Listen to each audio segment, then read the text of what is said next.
The CIA is looking to recruit new informants in China, Iran and North Korea via social media. The US spy agency has posted instructions on its social media accounts and the dark web on how to contact it securely. Now, these instructions were shared in Mandarin, Farsi and Korean. The instructions were shared on CIA's X account, on Facebook, Instagram, Telegram, LinkedIn accounts as well. The CIA has claimed that its new drive follows a successful effort to enlist Russian informants. A Mandarin language video posted to YouTube featuring only written instructions advised individuals to contact the CIA via its official website using trusted encrypted virtual private networks, which are the VPNs, or the Tor network. It asked for individuals' names, locations and contact details not associated with their real identities. It sought information that could interest the CIA, cautioning that responses were not guaranteed and could take time. Liu Pengyu, a Chinese embassy spokesman, accused the US of waging an organized and systematic disinformation campaign against China.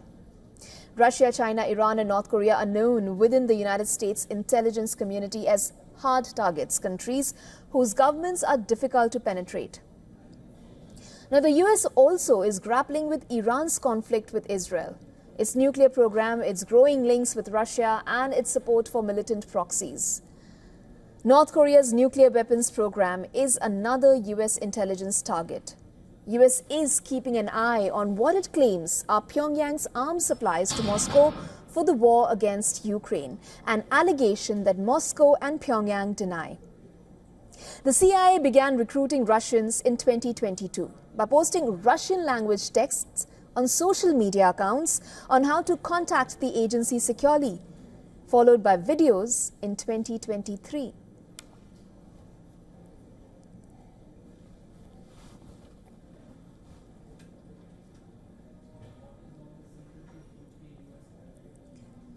We are joined by Professor David Dunn, Professor of International Politics in the Department of Political Science and International Studies at the University of Birmingham. Welcome to the broadcast, Professor. Professor Dunn, firstly, explain to us, how does this work? Recruiting for spies on social media, public platforms and the dark web no less.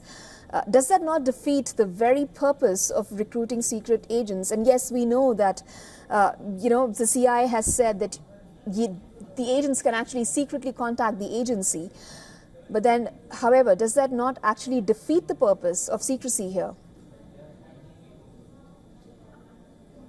Well, what we find is that agencies like the CIA and MI6 are much more open in their operation. So they no longer deny that they exist. They are recognized as established parts of the foreign policy apparatus. So in a sense, that aspect of secrecy has gone.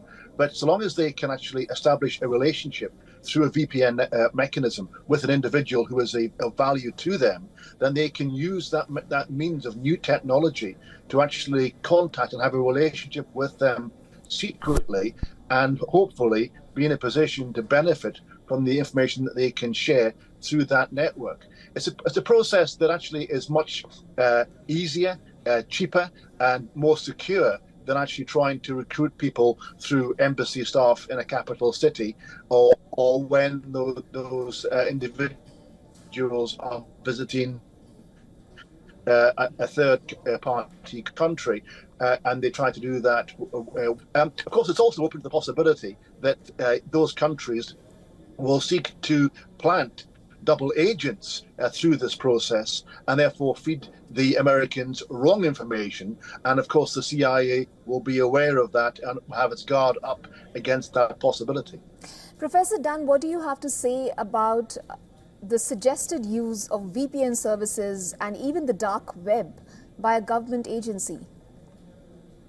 Well, it recognizes the world in which we live, in that the dark web is very much a space where the CIA needs to be over that organization, that mechanism, in terms of both countering criminality, but also recognizing that that's the space in which foreign states operate. They use the dark web to recruit agents in their own country, for purposes of black propaganda, to actually put out false information, false news stories, to interfere with elections and the like.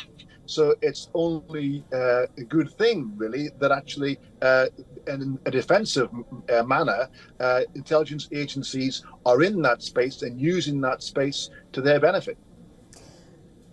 Professor Dunn, given the acumen of the CIA, is there a particular reason why perhaps this announcement has been made publicly? Well, I think actually they are a much more a transparent organization. And I think they're keen to talk about their successes.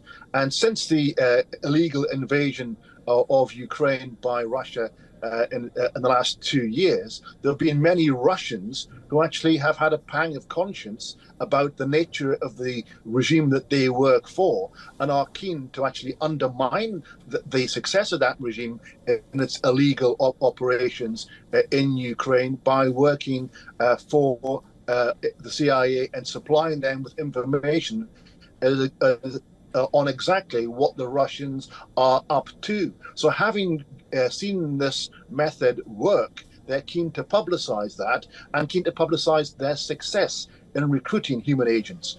For a long period, recently, there has been a reliance on a technical means of information, but actually having human sources of information is regarded as a better, more reliable source of information, and they're keen to expand their networks.